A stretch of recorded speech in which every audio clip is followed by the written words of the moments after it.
Thank you for this opportunity na muli, Panginoon, magkatipon kami. Pagamat, Panginoon, na hindi pa nakakonect kami ng mga kapatiran namin. We believe, Panginoon, that you are giving them the desire to truly understand, learn, and know you better, O Lord God, for them, for us, for all of us, Panginoon, to be deepen in our faith. And thank you, Father, for the opportunity to have this privilege, Panginoon, to learn and to be intimate with you, Lord God. Maraming salamat, Lord. Maraming salamat sa buong maghapon, na pag-iingat mo, pagpapala, paggabay mo sa bawat isa sa amin. At kami nga, Panginoon, ay hinatid mo ng safe and sound sa aming mga tahanan. Kung may mga kapatiran pa na nasa kalsada sa mga oras na to, let your protection be upon them. Traveling mercy, Panginoon, ang siyang ipagkaloob mo sa kanila. At Lord, pagpalain mo nga po, Panginoon, ang aming pastor na si Pastor Bernard sa gabing ito, nagagamitin mong muli, Panginoon, as a vessel of your word. At salamat, Panginoon, sa knowledge and wisdom na patuloy mong ibinibigay sa kanya. Katyagaan, patience, Panginoon, the perseverance, Panginoon, to really study your word upang ma-impart niya sa amin, O Lord God. Continually pour out your anointing sa man of God mo na ito, Lord, in the name of Jesus, na maging daluyan ng pagpapala mo para sa amin. At Lord, sa lahat na makikinig, bigyan mo kami ng enthusiasm, bigyan mo kami ng interest, at bigyan mo kami ng spiritual understanding. Open our spiritual eyes, O Lord God, upang maintindihan namin yung Rhema word na nagmumula sa iyo. At bigyan mo kami ng kaunawaan, Panginoon, na nagmumula sa iyo. Hayaan mo, Panginoon, magkaroon din kami ng bold na interaction, O God, maging suggestion, mga question, mga comments, O Lord God, ay ma-open po, O Lord God. Kaya din sa mga lahat ng nakikinig sa live na ginagawa ni Kuya Manny, pagpalain mo nga din po sila, O Lord, in the name of Jesus. At gamitin mo ang platform na ito na dumami, Panginoon, ng mga taong pasigit na nagdi-desire na makilala ko na. Indeed, O Lord, maraming salamat po, maging sa mga attendee namin na hindi namin na ka-church, but nagpapakita ng interest to learn, O Lord. Maraming salamat po sa mga buhay nila. Touch every life, so God, in the name of Jesus. Dito, Lord, maraming salamat po itong pagpapala. Ito po aming panalangin sa pangalan ni Jesus. Amen. Amen. Yeah. Kuya Glenn, miss ka na namin. Ay, Kuya Glenn, madaya ka, namimiss ka namin. Kailan kaya ating kapatid dito, medyo malayo lugar niya, pero magsabi ka lang, Kuya Glenn, at marami susundo sa iyo. Welcome po dito sa ating Bible study. Thank you po. Blessed evening po. Okay. Susundo kay Kuya Glenn, ha? Tama si Pastora para susundo si Kuya Glenn. Special ka. Kung hindi siya kinakabahan. Hindi, bago siya magmalayan si Pastora. Sige po, tayo po magsimula po. At alam naman po natin na natapos po natin yung Old Testament. At dito tayo sa New Testament, natapos na po natin yung introduction. At eto pong pag-aaral natin ito, yung the rest ng book of the New Testament. Mas madali natin itong maiintindihan. Kasi unang-una, it is only recently nangyari. Hindi po ito thousand years ang dumaan bago napag-aralan. At may bihira kasi ginagamit ang Old Testament sa mga preaching at sa mga Bible study, especially sa Bible study. Normally kasi nakakonsentrate po sa New Testament. So, kung tatingnan po natin, mas mapapadali pag-aaral po natin kumpara po sa Old Testament. At mahalaga po, din malaman po natin kung ano po ba talaga nangyari doon sa New Testament, no? At nabuna po natin yung Old Testament. So let us start yung ating pong pag-aaral. Sa unang libro po ng New Testament, the major division, it is the book of gospel. Yun po yung pinaka-major division. Sa Old Testament, yung una pong major division dyan, it is the law of the Pentateuch or the Pentateuch, the law or Torah sa Israel, sa Bible po ng Israel. Dito po sa New Testament, ang tawag po dyan sa unang libro po, unang major division, the gospel. At pinaliwanag ko na po, no, ang gospel po, hindi po ito yung Gospel of John, Gospel of Mark, Gospel of Luke, o Gospel of Matthew. Gospel. Hindi po ganun po yun. Pag sinabi natin Gospel, sa ibang translation po yan, it is a good news sa English po. Mabuting balita.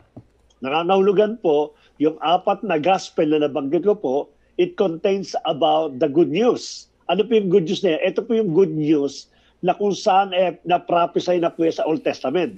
At hindi pa po nangyayari. Ngayon, nangyari po yan ngayon sa panahon ng ating Panginoon at tinawag pong good news. Kasi ito po yung inaabangan po nila. Yung pong fulfillment ng mga prophetic patungkol po sa Messianic Kingdom. O sa Messiah na magiging king o the new kings, no? The champion, kung tawagin daw po nila yung bagong maghahari po. Dito po nangyari po yan sa gospel po. Noong 4 na gospel, kaya ang tawag po sa gospel is mabuting balita. At the same time, of course, doon sa gospel po nakapaloob, yung pong kamatayan ng ating Panginoon at muling kabuhay. Kaya napakaganda po niyan, no? Because of this, nagkaroon tayo ng buhay na walang gan. So, simula na po tayo sa ating po unang libro. Medyo mahaba din po ito. Yan, the Book of Matthew o the Gospel of Matthew. Nang ibig sabihin po ng pangalan po ni Mateo, o sa Tagalog po Mateo, sa English si Matthew, it is the gift of God o gift of Yahweh. Yun ang kanya pong karakter. No, yun ang kanyang pangalan. Katulad ng binabanggit po natin, kaya kinukuha natin yung pinaka-root ng name ng isa pong author para malaman po natin yung kanya pong karakter. Kasi may kinalaman yung kanyang karakter sa kanya pong pagsusulat. May kinalaman po yung karakter the way na namumuhay po siya o the way na isinilang po siya. Kaya mahalaga po yan. It is a gift of God or gift of Yahweh. Bakit po tinawag ng gift of God or gift of Yahweh? Tingnan po muna natin, sino po ba si Apostle Matthew? No? Isa po siya sa mga apostol. 12 lang po yan. Actually, yung isa po nasingit, of course, si Paul. No? Nasingit po siya. Pag sinabi nating apostle kasi, mga kapatid, iba kasi ito. Ito kasi yung personal encounter with God or with the Lord Jesus Christ. So, in short po, yung 12 na nakasama po ng ating Panginoon Jude na minister, they are all apostle, including si Judas Iscariot. Siya po ay apostle po, no? Sapagkat ang nag-train po sa kanya ang ating pong Panginoon sa Kristo. Katulad ng pagte-train po kay Paul, kaya tinawag po din po siya Apostle Paul. So, sino po itong si Apostle Matthew? The Apostle Matthew, also known as Saint Matthew, sa Catholic tawag po sa kanya Saint Matthew, or Levi. Ang pangalan po niya kasi yan Levi, no? At maganda po malaman natin yung mga pangalan. Welcome po, Ate Rona. At nagsimula na po kami. At anyway, isa pa lang po ito. Doon Levi rin po siya. Kaya huwag kayo magtataka kung sometimes si Matthew pa tinatawag na Levi. Kasi sa kanya po, may mga pangalan po sila na different pa sa Matthew. Katulad ni Simon, no? Ang pangalan po niya ni Simon Peter. Kung tutusin po natin. Dito po, Matthew kaya Levi was one of the 12 disciples of Jesus Christ. He is traditionally regarded as the author of the Gospel of Matthew. When Jesus called Matthew to follow him, he was a tax collector. Siya po yung tax collector o siya po yung publican. Tawagin po yan. The other term for sa tax collector during that time is publican. So, ito po yung mga nagtatrabaho sa government under po ng Roman Empire para mga kolekta po ng buwis. One of the most reviled profession in ancient Judaism. Marami nagagalit po diyan kasi po nagkataka sila kung bakit itong mga Hudyo na ito, nagpapagamit sila sa mga Romano upang kolektahan ng tax at pahirapan ang mga Jew during that time. At ang masaklapan nito, itong mga tax collector na ito ay nag-abuso sa kanilang authority kasi meron silang binigay na authority galing sa Roman Empire para maningil po ng tax. And sometimes, because hindi naman nasusupervise ng mga Roman government, government officials, so itong mga tax collector na ito, mga also Jew, ay lumalapas tangan. Tinataas nila yung tax, kaya maraming galit po sa kanila. At let us remember, no, pag sinabi kasi natin tax collector during that time, ang naiisip lang po natin ay masamang tao.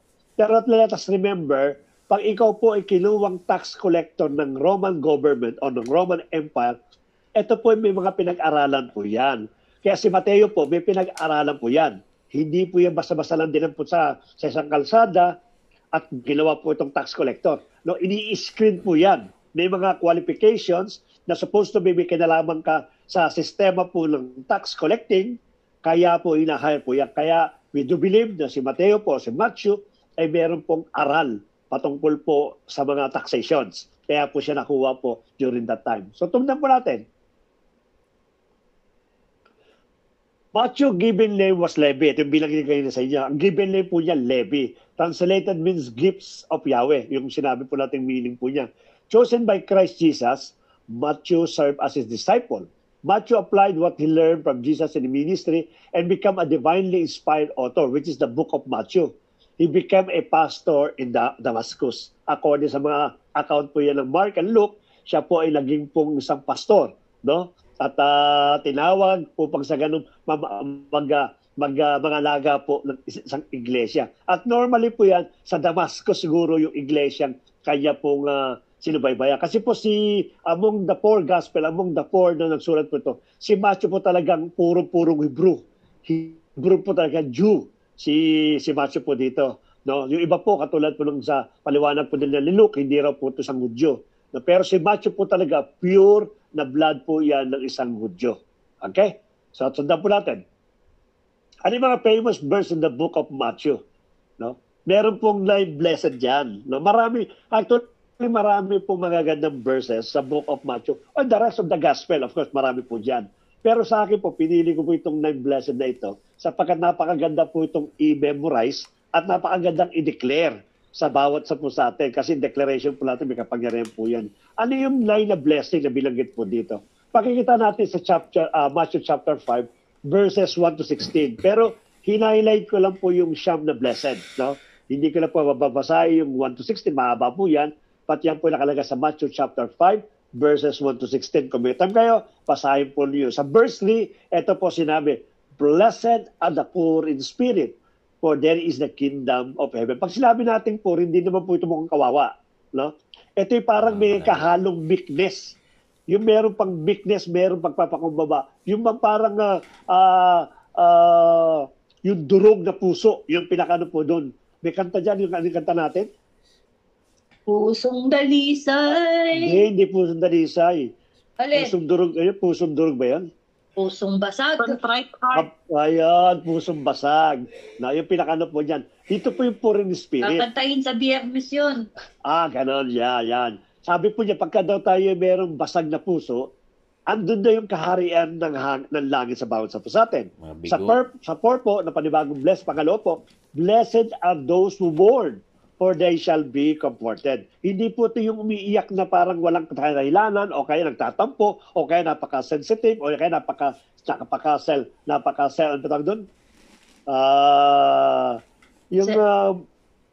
Parang may pity lang sarili niya. Hindi po yan. Yung sinasabi po rito, mapalad daw po yung umiiyak. Yung umiiyak ka ba na para sa Panginoon? Yun. Yes, for they shall be comforted by our God. Blessed are the meek, for they shall be inherit the earth.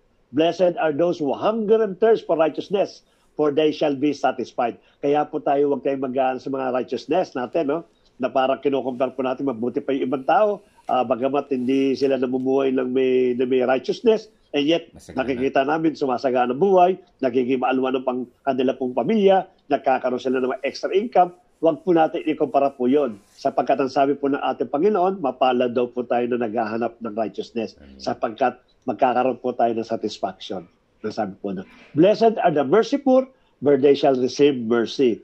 Blessed are the pure in heart, for they shall see God. Blessed are the peacemakers, for they shall be called sons of God. Yan, mapala dyan, ha? Tandaan po natin, peacemaker. Hindi po tayo nagsisirit-sit, no? Na gumagawa ng mga kwento para sirain yung kapatid, para mag-away sila. Example, meron akong kaaway, ang gagawin ko, hindi ako makikipag-away sa kaaway ko, susulsulan ko yung aking isang kapatiran, susulsulan ko yung aking kaibigan para siyang umaway doon sa kaaway ko po. Hindi po maganda yan. Sapagkat ang sabi po nito, mapala daw po yung pong nagagawa ng dahilan upang magkasundo-sundo sapagkat sila po tatawagin mga anak ng Diyos. Ang ganda title po yan, no? Blessed are those who are persecuted for righteousness' sake, for there is the kingdom of heaven. Inulit lang po yun. Blessed are you when others revile you and persecute you and utter all kinds of evil against you falsely in my account. Rejoice and be glad, for your reward is great in heaven. For so they persecuted the prophets who were before Mapalad daw po yung mga taong hindi gumaganti bagamat pinagsasalitaan ng mga bagay na hindi po magaganda. Manahimik po tayo. Let us learn to be quiet. Ang sabi na po, the most effective weapon in order mangyari po ito means be still. Yung silence po natin sapagkat ang Diyos po gagawa po na. Ito po yung Matthew chapter 5 verses 1 to 16. Magdadagdag po ako ng iba pong mga gandang verse dito. Matthew chapter 6:24. No one can serve two masters, for either he will hate the one and love the other, or he will be devoted to the one and despise the other. You cannot serve God and money. Sa ibang tawag po dyan, mammon, no? At hindi nga po pwede left and right po tayo. Yung right po natin, Christian po tayo. Yung left po natin na paa, worldly po tayo. Hindi po tama po yun. We have to stick kung ano po yung sa atin, no? Kung talaga pong sa Panginoon ka, serve the Lord heartedly. Wala pong kida-kida. Kung ikaw po ay nagkikida-kida, magpatuloy ka na po doon sapagkat hindi mo madadaya ang ating pong Panginoon. You cannot serve two master. Matthew 6:24. Matthew 11:28. Come to me, all who labor and are heavy laden, and I will give you rest. Napakaganda po pangako ng ating Panginoon. Napakaganda po na i-memorize po natin po yan. No? Every time that we experience heavy laden, sabi ng ating Panginoon, lumapit po tayo sa Kanya sapagkat meron pong kagaanan ang Kanya pong balikat at meron pong kapahingahan. And lastly po, Matthew 16:24, then Jesus told His disciples, if anyone would come after me, let him deny himself and take up his cross and follow me. Ito po ladan madalas natin binabanggit, yung denial, self-denial. Napakahalaga po yan. Kasi po, kung talaga pong mamamaster po natin yung pagiging self-denial po natin, definitely, wala po tayong magiging problema sa ating pong Christian life. Sapagkat pagka po marunong tayong i-deny yung ating pong mga likes sa bawat buhay po natin, at gusto lang po natin yung needs ng ating pong Panginoon, definitely, maganda po mangyayari sa bawat sa po sa atin. Yan po yung mga famous verse in Book of Malaki. Book of Malaki. Mali po yan, Book of Matthew. Hindi ko na tatapag-graphic po. Matthew po yan. At yan po ay isa lang po o mga marami lang, kukunti lang po sa Book of Matthew. Marami pa po mga gandang memory verse po yan. Let us go with the synopsis of Book of Matthew.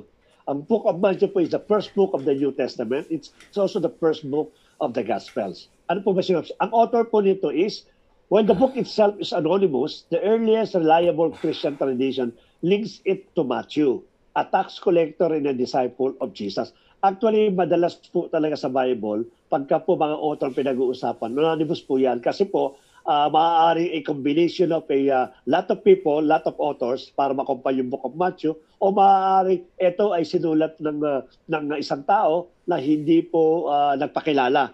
Patang madalas po sabihin dito, yung pong the way na nagsulat po nito, it is a form of the Judaism talaga. Talagang pure na Jew. Kaya po in-attribute po yan kay Matthew sa pangalan po niya.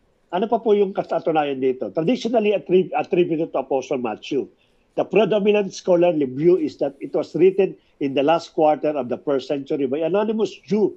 Si Jew po ang sumulat. Kasi the way yung writing po niya, yung kanya pong dikta ng mga sulat at the way ng mga construction ng kanyang mga sentence, ito po ay sinulat ng isa pong tunay na Hudyo.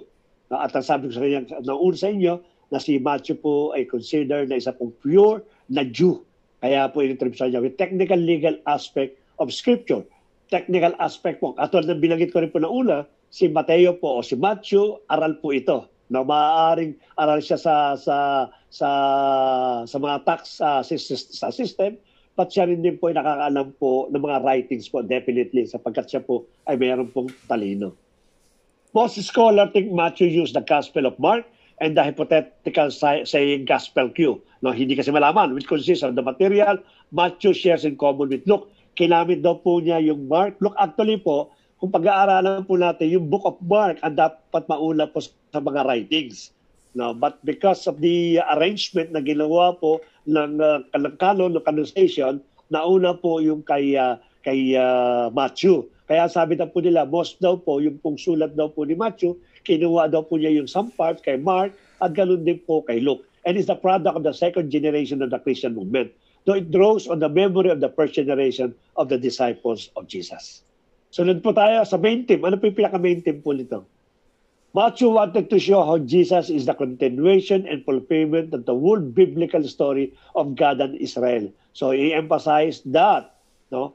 Pinakita po dito kung paano yung fulfillment po ng Old Testament. Yung mga prophetic na mga minor at major prophets. Ano po yon?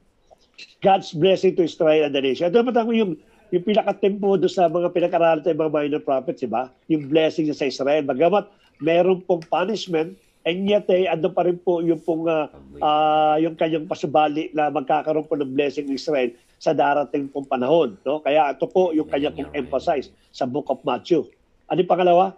God closeness to His people. Na ipinakita po dito kung paano sinagip na ng ating Panginoon, ng ating Diyos sa pamamagitan po ng ating pong Panginoon sa Kristo.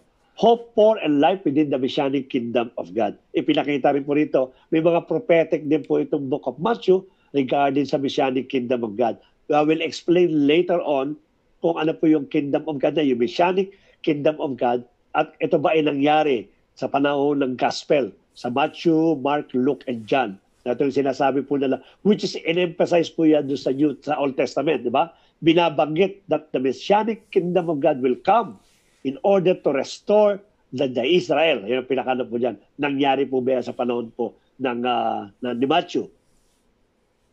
The Book of Matthew has been designed with the introduction and a conclusion that acts as a frame around 5 clear sections in the center. Each of the section concludes with a long block of Jesus teaching. Karamihan po ito, mga teaching po ito. No? Sa Book of Matthew, mga teaching po yan. Mga patungkol sa kingdom ng ating pong Panginoon. So lang po natin.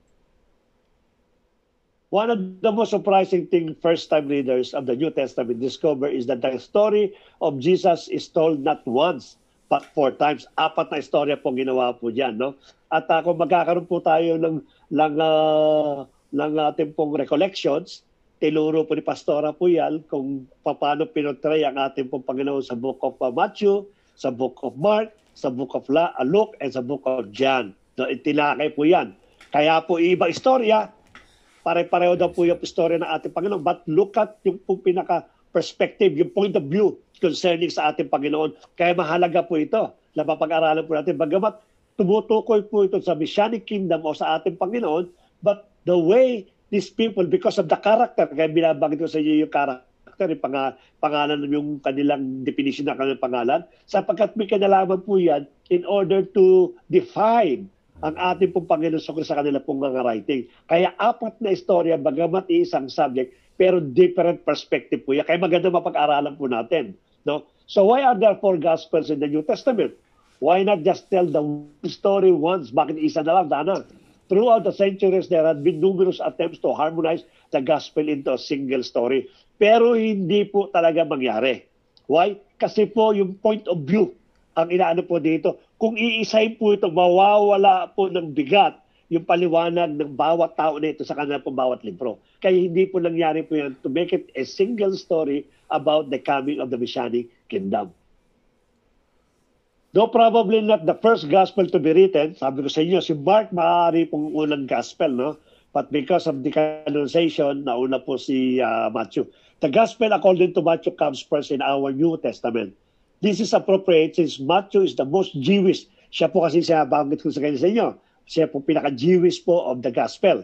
Sapagkat siya po pinaka-pure na Jewish po sa mga nagsulat po ng 4 na gospel, no? Is the most Jewish of the gospel and also the one most closely linked to the Old Testament and to the prophecies concerning the coming of Messiah. Siya mismo nagpatuloy kasi nung prophecy, no? At makikita po natin diyan kung ano po simula po nung kanang chapter 1, verse 1, yung buong verses po ng chapter 1. Kung bakit bilanggit po na fulfillment o continuation po ng prophecy. Matthew's central theme is promise and fulfillment. At sabi ko sa inyo, no? Promise and fulfillment. Promise ng Old Testament at fulfillment po ng Old Testament.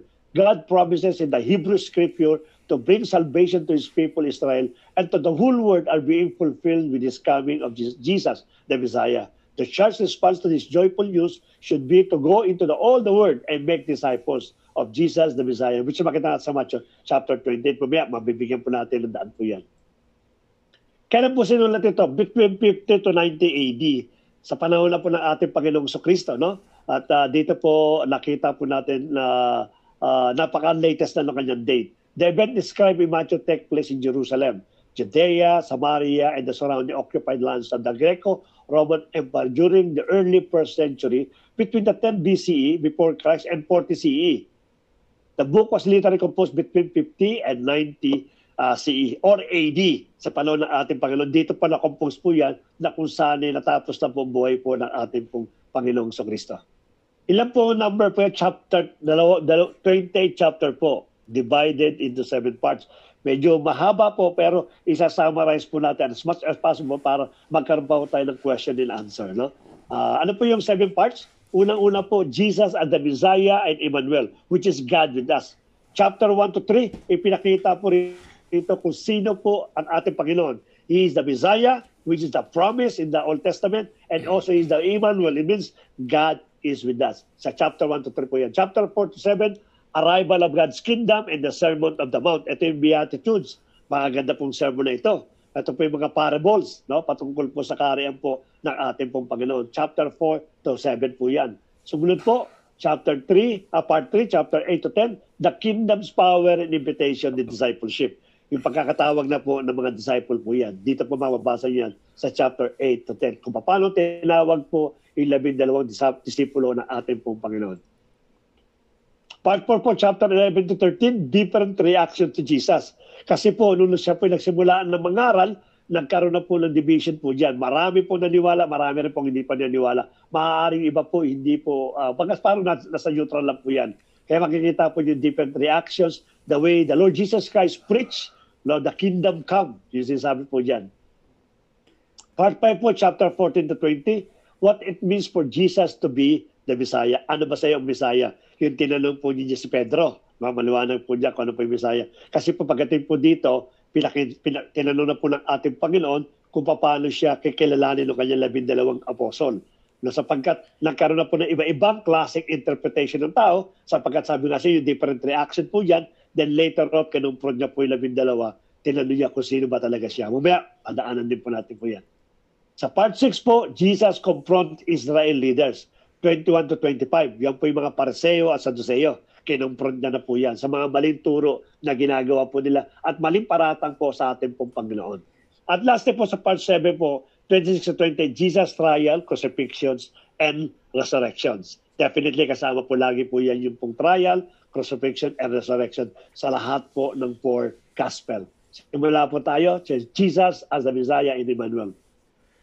Chapter 1 to 3 set the stage by attaching Jesus' story right onto the Old Testament scriptures. Matthew, inopen po ni kagad ni Matthew. Matthew opens with the genealogy of Jesus that highlight him as the Messianic son of kingdom, the son of Abraham, who will bring God's blessings to all of the nations. After that, we come to the famous story about Jesus' birth and how it fulfilled the Old Testament prophetic promises about how the nation would come to honor the Messiah who was born in Bethlehem. More than that, Jesus' conception was the Holy Spirit, and he was named Emmanuel, which amounts to claim that Jesus is no more human. He is God with us, the God of Israel embodied as a human being. Imagine po yung palang meaning po ng Emmanuel. No? It shows already the divine character po ng ating Panginoon, which is cannot be attributed or cannot compare to a simple human being. No? Yung Emmanuel po. No? Doon lang po sa word na Emmanuel, magpapatunay po ang ating pong Panginoon Kristo. Isa pong Diyos. Nakasama po sa doon sa triad o sa triune God. No? Dito po pinakita po yung genealogy. No? Kasi fulfillment kasi sabi, manggagaling kay Abraham, pagpapalain si Abraham, at manggagaling kay David, yung kanya pong genealogy. Na magpapatuloy, ito po yung messianic na king na darating po sa panahon po ng prophecy during that time na ano. Kaya po ginawa po dito ni Matthew para patunayan lang po na ang ating Panginoon Kristo, siya po yung pinangako doon sa Old Testament sa mga minor at major prophets. So, ang ginawa po niya, hinalukay po niya yung genealogy. No, sinimula niya kay Abraham, dumating po siya kay David, dumating po siya sa mga hari, katulad po ni yung mga mabubuting hari po doon, hanggang dumating po siya kay Jacob at dumating po siya kay Joseph, which is yung pong asawa po ni Maria. So pinakita po dito that si Jesus Christ really indeed in the line of David. Kasi manggagaling daw sa line of David eh. Pinanggit din po niya si Boaz, no? At yung napag-asawa po niya na si Ruth. Yan, mga andyan po lahat po yan, no? Dito pinakita po sa chapter 1 to chapter 3, including po dyan yung pong conception po niya, yung pagkakapanganak sa Bethlehem, which is nasa prophetic din po yan.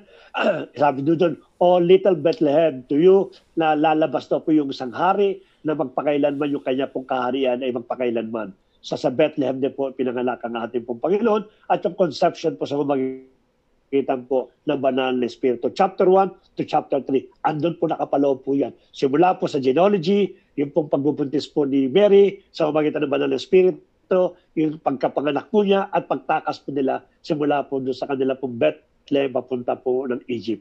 Because sa utas po ni Herodes, Herod na patayin yung mga bata na nakakaedad po 2 baba. Sumunod pa natin, you cannot see right away two of Matthew's key themes in the introduction. Jesus is the Messiah and God with us. Jesus, the Messiah, and Emmanuel. Dalawa kagad yung theme po doon. But Matthew also wants to show how Jesus is like a new Moses. Ipinakita din po ni Matthew kung paano si Moses po daw ay parang typology na po ng ating Panginoon sa Kristo. Like Moses, Jesus came out of Egypt, passed through the waters of baptism, entered the wilderness for 40 days, and went onto the mountain to give you teaching, most of which focus on the Torah, which is at chapter 5 to chapter 7. Yan po pinakaano po niya, no? Nandun po lahat po yan. Pinakita po dito na kung saan ay nagkaroon din po ng pagpapasting ang ating Panginoon po 40 days, katulad ng 40 years po nung kapanahon po ni Moses. So may pagkakawin yung kanila pong experience. Matthew is claiming that Jesus is the promised greater than Moses figure who will deliver Israel from slavery, give them new divine teaching, save them from their sins, and initiate a new covenant relationship between God and His people. This also explains why Matthew structured the center of the book into 5 main parts that highlight Jesus' teaching. He created a parallel to the 5 books of Moses, presenting Jesus as Israel's new authoritative teacher who will fulfill the storyline of the Torah. Parang yung panahon lang po ni Moses. Sa part 2 po, arrival of God's kingdom in the Sermon of the Mount, which is yung Beatitudes nga po ito, no? In the first main section of chapter 4 to 7, Jesus steps onto the scene. After kasi po, after po kasi nung chapter 1 to 3, andun kasi yung tawag doon, yung kanya pag-teaching. Pagkatapos po, pumasok na po siya rito para mag-aral po ito. I do believe pagkatapos po nung temptations, dito po pumasok ngayon ng pinakano, yung pong Jesus stepped to the scene announcing the arrival of God's kingdom. They started already the preaching. After po ng baptism niya sa tubig, kay John the Baptist, and after po nung kanya pong temptation, immediately, ito kaagad yung kanyang ministry, no, to spread God's kingdom. This is really important because the kingdom is the main theme of Jesus' teaching. Doon po umikot yung kanya pong teaching, yung kanya pong preaching, yung teaching regarding po the God's kingdom. In essence, it's about God's rescue operation for this world. All taking place through King Jesus. He has come to confront evil, especially spiritual evil, and his legacy of demonization, disease, and death.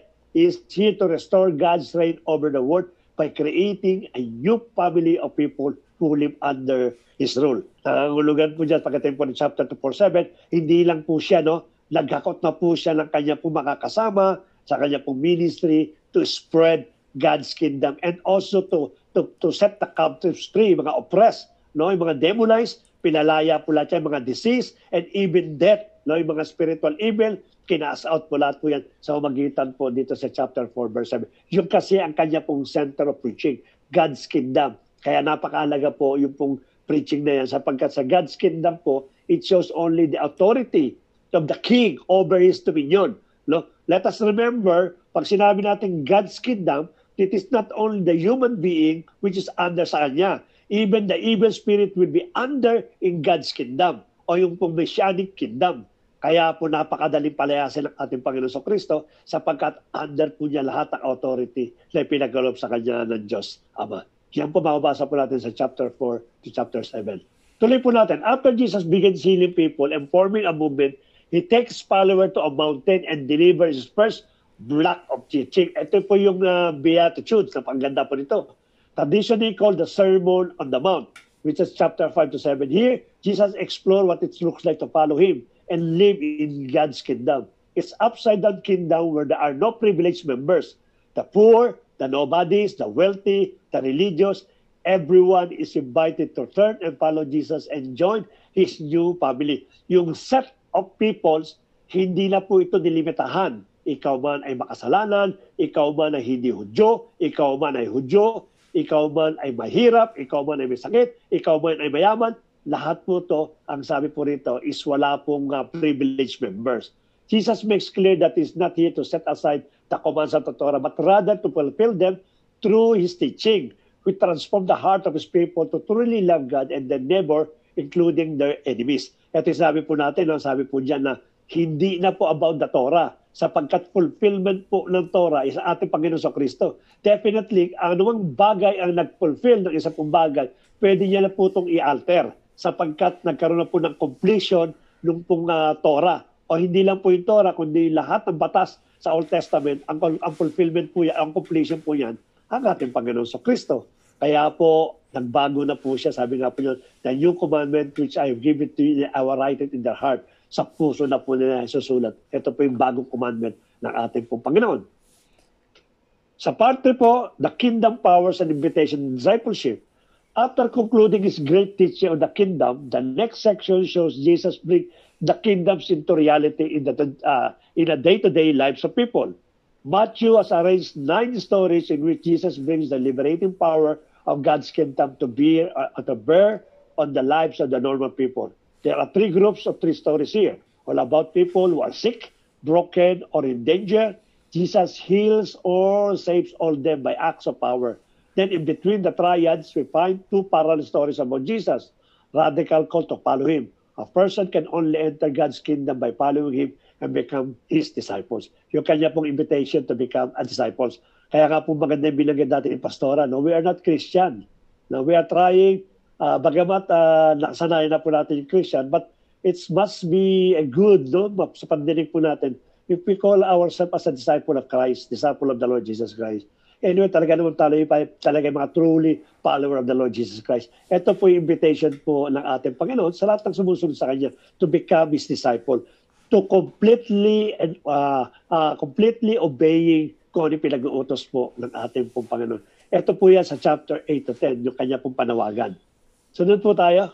In chapter 10, we continue into the second large block of teaching in the book of Matthew as Jesus extend his reach by sending out 12 disciples. Ito po yung pinahayo niya. Yung 12 at binigyan niya ng authority. Now, yung tuwan-tuwa na even, sabi daw po doon, even yung mga evil spirit is subject sa pangalan po ng ating Panginoon. At nagturo din po sila to preach the kingdom of God. He teaches these disciples how to announce the kingdom of God as well as what to expect once they do. While many among Israel will accept the kingdom of Jesus, Israel leaders stand to lose a lot if they repent. They will likely reject and persecute Jesus and his followers should be ready for it. Marami po ang invitation, but definitely hindi po naman talaga po lahat nag-take heed. At normally po, yung mga leader, mga Pariseo, Sadduceos, talaga po hindi nagtanggap po dito sapagkat they don't believe that the Lord Jesus Christ is the fulfillment of the prophetic message to sa Old Testament. Why? Mamaya babanggitin ko po sa inyo bakit ang mga Pariseo at mga Sadduceo at some other people, mga Hudyo, hindi po naniwala that Jesus is the fulfillment of the prophetic na binanggit po sa Old Testament. Pag-aaralan po natin kung bakit po. Ito po, nagkaroon po sila ng different reactions. When the Lord Jesus Christ declared that He is the Messiah, nagkaroon po na reaction po dito. This leads into chapter 11 to 13. Where Matthew has collected a group of stories about people responding to Jesus and his message. It's a mixed bag, no? Naghahalo po yan. Some react positively. They love Jesus and recognize him as the Messiah. Others are neutral. They're not sure what to make of Jesus. John the Baptist ends up in this group when he makes it clear that Jesus is not what they expected. The reaction of Israel leaders are negative, as the Pharisees and Bible teachers reject and challenge Jesus altogether. They think that he's a false teacher leading the people astray, and they accuse him of blasphemy for his exalted claims of divine authority. So dito papapasok ang sinasabi sa inyo. bakit nagkaroon po ng mixed reaction? Some people believe that He is the Messiah. He is the champion. He is the King of Kings and the Lord of Lords. Siya yung sinasabi na magtatanggol at i-restore yung glory po ng Israel. No? Yun ang pagkakasulat po dyan. In fact, when you try to go back again, no, just to remind you, sa lahat po ng sinulat po ng minor prophets, napaka-grandiose yung pagkakalarawan po ng Messianic Kingdom. Yung Messianic King. No, ang ganda ng kanila pong sinasabi sapagkat ito yung nakikita nila sa kanila pong istorya sa magitan ng ating Panginoon. Kaya pag nagkaroon sila ng definition, nagkaroon sila ng illustration about the Messianic King, ganun-ganun lamang. Then tumalim po yan sa mga Pharisees at Sadduceo. They believe that the king that will be born at magiging tagapagtanggol po nila, manggagaling po sa isa pong mayaman na pamilya, may kinalaman sa politics, matalino, mahusay, at famous po sa kanila pong lugar. Yun ang pumasok sa isipan po ng mga Pariseo. Sapagkat during that time, no one can defend the Israel from the power of the Roman Empire, except for a person na full of authority, full of power, full of anointing sa ating pong Panginoon. Yun ang iniisip nila. At ang ating Panginoon sa Kristo, hindi nila makikita ng ganon. No? Iba yung kanilang pinicture doon sa mukha at sa pangyayari sa ating Panginoon sa Kristo. Kung ganun kasi yung meron ka ng preconceived, meron ka ng iniisip kung sino yung magiging champion ninyo, definitely hindi mo mapapagkamala ng ating Panginoong Jesus. Sapagkat kung i-illustrate mo ang ating Panginoon, hindi man niya katangkaran at hindi rin niya kagapuhan. At lalong hindi po galing sa mayaman at political na pamilya. In fact, alam naman po natin na si yung kanya pong tatay, isang karpentero, at ang ating Panginoon isang karpentero. No? Hindi po niya magaganon. At hindi po matanggap po yon. Kaya ang sabi nila, false teacher ito at naglolo ko lang. At nagbablasphemy na ginagamit niya yung divine authority niya upang makapanloko po. No? Pero base kasi doon sa nawi-witness ng mga tao, which is normal, ito naman tayo nakaka-witness personally, nakikita nila iba ito. Hindi ito normal na tao na walang kapangyarihan ng Diyos. Kaya marami po naniwala sa kanila. But some, of course, hindi mo mapabili because there are already a preconceived na isip na nila kung sino tagapagtanggol po nila. Sundan po natin. Jesus not surprised. Hindi po na-surprise ang ating Panginoon or thrown by these diverse responses. In fact, it focuses on them in the third large block of teaching starting in chapter 13. Because marami pong hindi naniwala sa ating Panginoon, especially mga Pariseo, Sadduceo, at ini-expect naman ng ating Panginoon po yan during that time. So ang ginawa po ng ating Panginoon, nagbigay po siya ng parables. Itong parables na ito upang bigyan ng tawag doon ng future yung po mga Pariseo at mga Sadduceo, kung ano mangyayari sa kanila. So dito po lumabas sa chapter 11 to 13, yung mga parables po niya about the kingdom. The farmer throwing seed on 4 types of soil, which is the parable of the sower, diba? Andiyan po yan. Ninakita po niya at in-explain po niya kung ano yung parable of the sower. No? Ito may mga Pariseo na nakikinig naman, ngunit yung kanilang napapakinggan naman madalas dinanakaw ng kaaway sapagkat hindi naman talaga nanggagaling sa puso nila. The parable of the mustard seed, andiyan din po yan. The parable of the pearl, and the parable of the buried treasure. Yung bang nakakuha siya ng isang malang treasure at para mabili niya po ito, iniligay niya sa sanlupa, tinabi niya ron at pinagbili niya yung lahat ng kanyang gamit upang mabili niya yung lupa kasama po yung treasure po doon. These parables are likely a commentary on the stories that you just read. Some accept Jesus with enthusiasm while others reject him. But God's kingdom will continue spreading despite this obstacle. So yung dyan po lumabas po yan sa mga parable na yan. So dyan po natin. As we finish chapter 13, we are halfway through Matthew's story of Jesus. And he raised the key question about Jesus. How will this tension between Jesus and Israel leaders play itself out?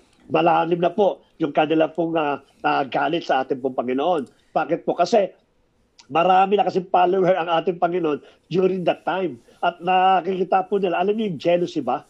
Na somehow they're thinking that yung kanilang Judaism ay masisira because of one person. Kaya lalong lumaki at lumawak yung galit nila at yung kanilang buhay sa ating pong Panginoon. Sundan po natin sa susunod na part 5. Chapter 14 to 20. What it means for Jesus to be the Messiah. No? In chapter 14 to 20, The next main section of the book, Matthew explored the different perspective people had about what it meant for Jesus to be the Messiah. Marami na kasi yan, yung mga sit-sit-sisitan. Si Jesucristo, ganito. Hindi ganito siya. Marami na pong classic interpretation ang lumalabas. So Jesus kept healing sick people, and twice he miraculously provided food for the huge crowd in the desert. One, it is because the Jewish people, pinakain po niyan, and the other is non-Jewish, pinakain din po niyan. Out of a few loaves and a few fish po ang pinakain, ang ginamit na atin ng Panginoon. That is miracle na na-witness po ng mga taong ito. These signs very similar to what Moses did for Israel in the wilderness, yung mana, no? Sa Exodus 16. So lots of people become excited about Jesus and think that he's the great prophet and Messiah. Yan, because of this miraculous thing na ginawa niya, yung pagpipid ng thousands of people. Now they started thinking that this guy, it is really a great prophet and a Messiah. In fact, it is greater than Moses. Kasi during that time, si Moses ang kinikilala nila dyan eh. Ang pinaka-great man of nila, si Moses po. Kaya titinin mo, ikaw ba mas mahusay pa sa mo kay Moses namin? Yun ang pinagamalaki po nila. But this time, they learned that this guy is a great prophet and a Messiah. Dumating sa because of the miracles na ginawa po. Sundan po natin. The religious leaders, however, are not convinced. The view of the Messiah is centered and built on passages. Pag binasa nyo kasi yung Psalms chapter 2 at Daniel chapter 2, splendor kasi yung king yan. I-describe yan yung incoming king na kung saan napaka-splendor, no? Napaka-mighty, yung galant, talagang alam, parang soldier na talagang kakatakutan mo talaga. Yun ang describe po dyan about victorious Messiah who will deliver Israel and defeat the pagan oppressors. Yung hinihintay nila tatalo po sa Roman Empire. From their point of view, Jesus is a false teacher who's making blasphemous claim about himself. So they increase their opposition and start hatching a plan to kill him. Talaga yung jealousy talaga.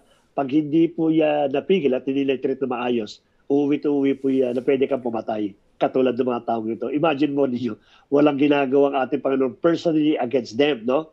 Personally, wala naman sinira ang ating Panginoon sa kanila. In general po, napipreach ang ating Panginoon. But they took it personally. Now they're planning to kill the Lord Jesus Christ out of jealousy na nangyari po. Sundan po natin. In chapter 16 and 17, Jesus withdraws and teaches his closest disciple what it really means to him to be Israel's Messiah. Ito na, inalam po niya. Ano ba ang Messiah? Naiintindihan ba ninyo kung ibig sabihin po nito? Ngayon, i-ask siya, because it is not what they expect, Jesus asked the disciples, who do you say that I am? No? Tinanong niya po yung 12, sinolo po niya, sapagkat marami na po ang naglalabasan, marami na po ang yung speculation kung sino siya, tinanong niya ngayon. Peter comes with the right answer. You're the Messiah, the Son of the living God. It is only Peter who pronounced this word. You are the Messiah, the Son of the living God. Actually, this word na mababasa po natin sa book of Matthew, it is only pertains the deity of the Lord Jesus Christ. Yung kanya pagiging Diyos. No? Kaya si Peter po, from the beginning, alam niya ang Panginoong sa Kristo ay isang tao at isa pong Diyos because of that declaration. It soon become clear, however, that Peter is thinking of a king who will reign victorious through military power. Pagkamat bilanggit niya, you are the Messiah, the Son of the living God. Yung pa rin pong traditional na at culture na belief ng tao na ang isang king ay magwawagi sa magitan po ng physical battle. So si Peter po, bagamat hindi niya naintindihan ito, alam niya na yung kanila pong sinusunod, yung kanila pong teacher, it is really the Son of the living God. Talaga makapangyarihan talaga. But he's thinking a military victory. Siguro magpapadala ito. Mag-iipon ito ng mga soldier, ng mga kahusay, iipon niya upang talunin po ang Roman Empire. Yung pa rin kanila pong isipan. Sapagkat ako, naniniwala po ako sa pagdating ng ating Panginoon, there are two battles na mangyayari po dito. No? There are two kingdoms, there are two profession of kings. Kaya tinanong po siya, sabi ni Haring Herodes, are you the king of Israel? Sabi niya, binanggit po niya, but my kingdom is not here. Sapagkat hindi pa dumarating yung physical kingdom ng ating Panginoon. But during that time, yung spiritual kingdom ang siyang pinopromote ng ating Panginoon. Kaya titilan po ninyo, no? Tingnan po niyo, dahil at two types of kingdom na ginawa dito ng ating Panginoon. Yung spiritual kingdom is dealing about the spiritual things. Kaya yung mga evil spirit, yung mga healing, yung mga sicknesses, yung mga demonized, even yung mga namatay, lahat po yan ay spiritual things. So he is the king of the spiritual things during that time. Pagamat physically, hindi po niya ginawa po yan, which is yun ang karamihan na nag-iisip po. Katulad po ni Pedro, hindi po yung mangyayari. Sapagkat may takdang panahon na yung Messianic king na binagit niya kay King Herod, na sabi niya kay King, isang hari po ng governor po ng empire, ng Roman Empire, na sabi niya, darating ang kaharian ko, hindi pa ngayon. That is the physical kingdom and he will become the physical king during that time. Ito po yung hinahanap nila, which is hindi pa nangyari dito sa New Testament. No? Hindi po mangyayari yan. Mangyayari po yan. Kaya yung pangako po ng Messianic king, it never happened during the New Testament. No, it will happen soon, the physical king, which is the King of Kings and the Lord of Lords. Doon po mangyayari po yan. At ibang topic na po yung pag-uusapan po natin doon. Jesus challenges Peter saying that yes, he will become king, but in a different way. Ito sasabi ko sa inyo. No, hari ako, but hindi katulad ng iniisip mo. Iba yung pinag-aharian ko ngayon. I am a dominion over any spiritual oppressions that happening right now. Kaya nga sabi ng ating Panginoon sa Old Testament, sa mga prophecy, palalayain niya raw po ang bansang Israel. Palalayain saan? Hindi po sa legal oppression, hindi po yung literal na oppression. Palalayain niya in a physical, spiritual oppression. Let us remember, ang naunang sakit po ng Israel sa Old Testament, it is a spiritual sicknesses. No, yung kanilang pagtalikod, yung kanilang pong pagsalangsang at pag-denounce ng ating pong Panginoon, yun ang gagamutin muna ng ating Panginoon before it will come to the physical kingdom. Kaya sabi po niya rito, hindi ganun ang pagkakaindi mo, Peter. Different way yung pagiging king ko. Jesus started teaching on themes from the prophet Isaiah, who said that the Messianic king would suffer and die for the sin of his people. That's also a spiritual kingdom. Pinag-usapan niya. No? Destroy the work of the enemy. Kinakailangan may maghandog at dapat may mabuhay. Jesus was positioning himself as a Messianic king who reigns by becoming a servant and laying down his life for Israel and the nation. See, look at this. No, a Messianic king, but he will lay down his life for Israel and for the nations. So meaning that yung kanya pong kingdom na una pong ipinakita dito sa book of Matthew and the rest ng gospel po, it is a spiritual kingdom and a spiritual battle po ang mangyayari po dito. Okay? Sundan po natin. Peter and the disciple don't really get it. So Jesus continues, hindi nakita ni Peter, try mga disciple Kung ano pinagkasabi natin, Panginoon, it's good that we have the Bible, no? We understood what is this, the Lord Jesus is teaching. Pero wala pa silang kakayanan in order to grasp ano ba sinasabi nitong taong ito? Hindi na maintindihan. No? Ang ginawa ng ating Panginoon, Jesus continues into the fourth large block of teaching in chapter 18, followed by another series of teaching in chapter 19 and 20. These are all about the upside-down nature of Jesus' Messianic kingdom and how it turns our normal value system on its head. In the community of the servant king, you gain honor by serving others. Instead of revenge, you forgive and do good to your enemies. You gain true wealth by giving it away. To follow the servant Messiah, you must become a servant yourself. Meaning all spiritual things ang tinuturo po ng ating Panginoon. This is the reason why some disciple or most of the disciple, they cannot understand what is this. Until such time na dumating na po yung pong Holy Spirit. Yun po nagpaliwanag ng lahat ng bagay. But this time dito, naguguluhan po sila sapagkat ang paghahalo nila, yung isipan po nila sa sinasabi ng ating Panginoon at yung kanilang pinipictured na literal na kaharian at literal na mga kaaway po. Yun ang kanila pong iniisip yun that time. Tuloy po na sa 6. In the next sections, which is 21 to 25, we watch the two kingdoms clash. Jesus' kingdoms and that of Israel leaders. Jesus come to Jerusalem for Passover, riding in a donkey as the crowds hail him as the Messiah. Jesus immediately marches into the courtyard of the temple, creating a disruption that brings daily sacrifices to a halt. His action speaks louder than word. As Israel king, Jesus was asserting his royal authority over the temple. Nangangulugan po kasi during that time, when the Lord Jesus, ito po yung dinakita din po ni iba, no? When the Lord Jesus entered to to Israel, no? During the Passover, there will be a sacrifices offering during that time. No, ginagawa po yan doon po sa temple.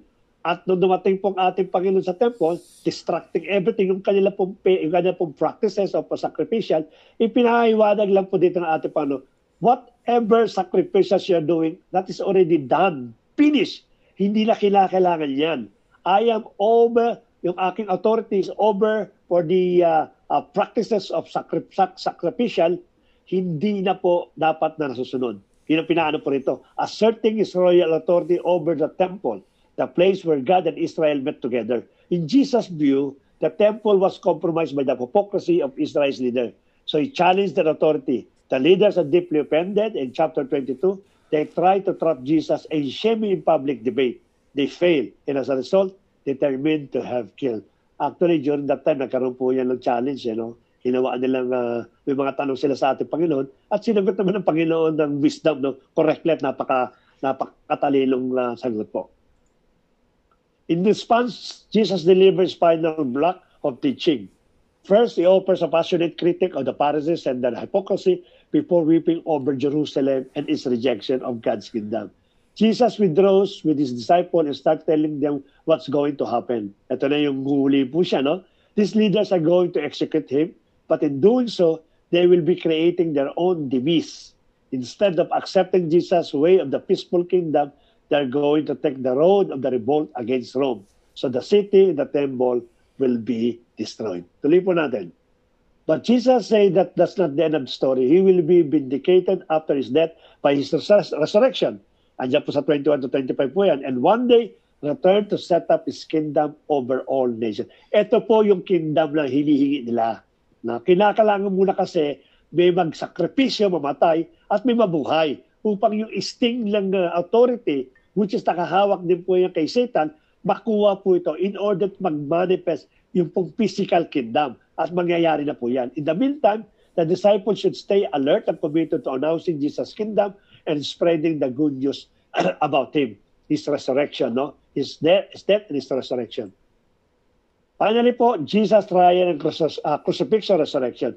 With all this ringing in the disciples' ear, the story comes to its climax in chapter 26 to 28. That night, Jesus take the disciples aside to celebrate a Passover meal. Ito na yung Lord's Supper, which retells the story of Israel's rescue from slavery and the death of the Passover lamb. Jesus uses the bread and wine from the meal as a new symbols, showing that his coming death would be a sacrifice that would redeem people from slavery, evil, and sin.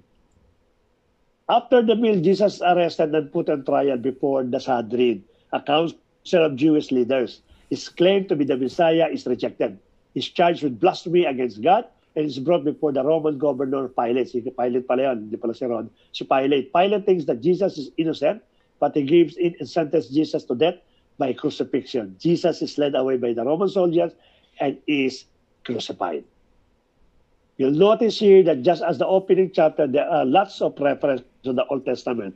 Matthew is showing that Jesus' death was not a failure, but rather the surprising fulfillment of prophetic promises. Jesus came as a servant Messiah who was rejected by his own people. But instead of judging them, he is judged on their behalf and bear the consequences of their sin. The crucifixion scenes come to a close and Jesus' body is placed in a tomb, but the book of Matthew ends with a surprising twist. On Sunday morning, the disciples discovered that the tomb is empty. Suddenly, all kinds of people began to see Jesus risen from the dead. Pinapasay na po lahat po yan. The book concludes with the reason Jesus giving a final teaching called the Great Commissions. He is now the true king of the world. So he sends the disciples to all nations with the good news that Jesus is Lord. Anyone can join his kingdom by being baptized and following his teaching, echoing all the way back to the first chapter with his name Emmanuel, or God with us. Jesus' last word to his disciples are, I will be with you. It's a promise of Jesus' personal presence that he will be with his followers until he finally returns to rejoin in heaven and earth in God's kingdom. Ano po ang moral lesson? Let us continue. Number 1 po, the great priority.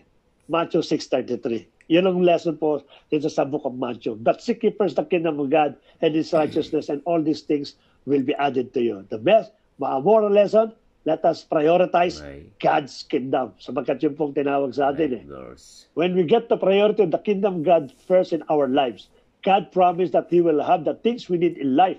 All these things, sabi po doon, na huwag ka mag-alala, sumunod ka sa akin, all these things shall be added to you. However, if we seek after all these things, not only do we miss the kingdom, we frequently miss the things we seek as well. When we get this priority right, worries vanish from our lives. Amen. Here's what happened. As we seek the kingdom of God and His righteousness, we find all of God's promises to be true. Provisions, all provisions from God. We find purpose and fulfillment in life.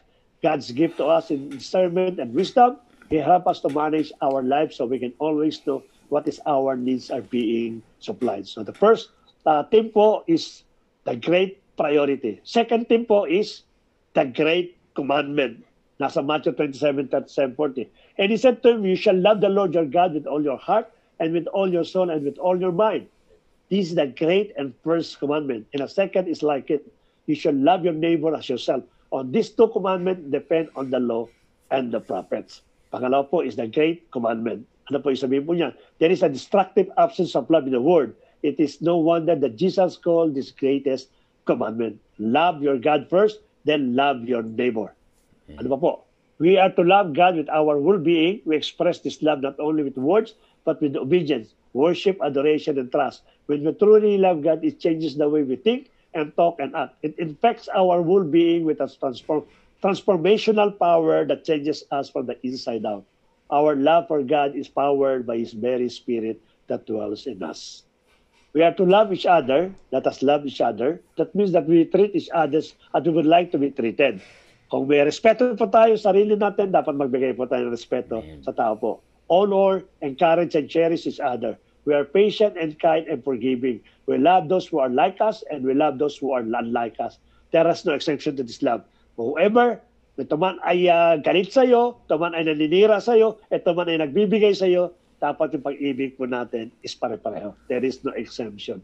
Kung meron pong great commandment, meron din pong great commission, which is nasa Matthew 28, verse 18-20. Our first ministry. And Jesus came and said to them, all authority in heaven and on earth has been given to me. Go therefore and make disciples of all nations, baptizing them in the name of the Father and of the Son and the Holy Spirit, teaching them to observe all that I have commanded you. And behold, I am with you always to the end of the age. Ay sabi mo, these verses have been the impetus for every great missionary movement of the church.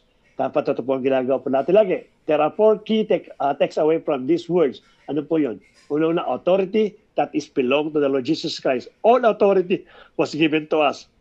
Gamitin po natin, let us always practice the authority that given to us by the Lord Jesus Christ. Lifestyle. Maging lifestyle na po natin ang Great Commission sapagkat yan po ay part na ng buhay po natin. No? Lagi natin bigyan ng priority, kung may opportunity, always share the gospel. No? At darating po yung ating pong seminar about the evangelism. So pagkatapos po nito, I don't think that there will be excuse. Wala na excuse no more. Sapagkat marunong tayo mag-evangelize, alam natin yung tools. So let us spread the gospel of God sa mga nakakasalubong, nakakasama po natin, kalsada man, sa opisina man, o saan pa man lugar yun. Teaching, no? Ang sabi po doon, let us always teach. Hindi lang po to share, hindi lang to invite, but also to teach them what we learn about the gospel, about the word of God, in order for us to ipasa din yung mga nalaman po natin ng mga teaching at maging katatagan po yun ng pananampalataya. Lastly po, it is the presence. Sabi ng Lord, hindi kita iiwan. In any battle of the Great Commissions, ano man ang gawin mo, as long as you're doing my heart, ando doon po ko lagi sa iyo. Sabi niya, I am with you always to the end of the age. At kung kasama natin ang ating Panginoon, sabi niya, who can be against us? No one. No, even those spiritual, mga demonic and mga evil spirit will be subject sa presence po ng ating pong Panginoon. Kaya we can do all these things through Christ which is strengthening us. That is our Great Commission. God bless po and see you po next Monday.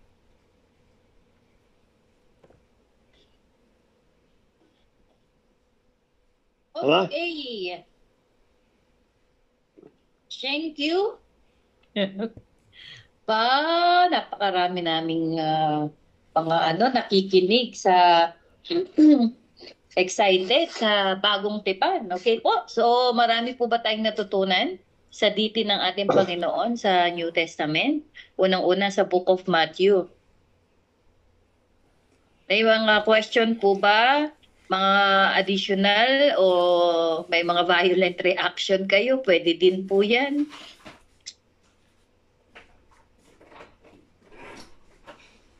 Daddy, may tanong ka para magising sige. ang mga tao. Okay. Ako magtatanong para no.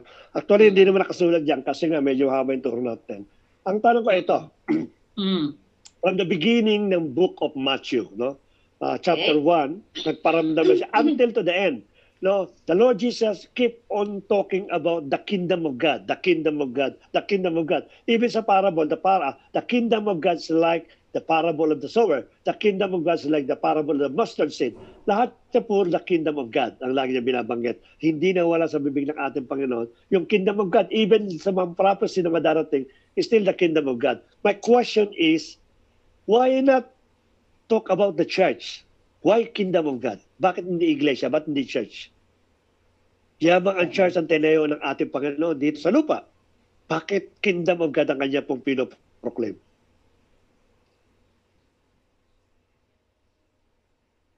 Bakit daw po Kingdom of God? At hindi church? Bakit hindi church ang address? Bakit Kingdom of God? Tama nga naman. Sige, kung sino po ang gustong mag-unmute at sumagot, welcome po.